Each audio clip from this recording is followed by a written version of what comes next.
brought to you by takeaway.com. It's an anti-stuff valve.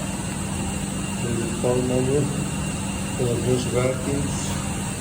It does a lot of models. I'm not positive. You can always call them, but this gets a lot of models, 100 through whatever.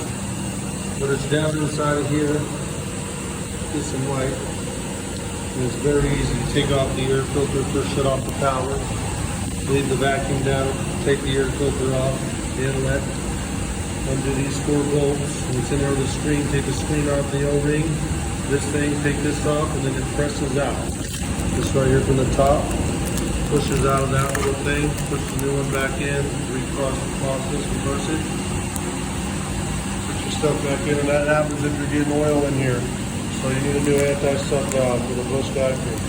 Takeaway.com.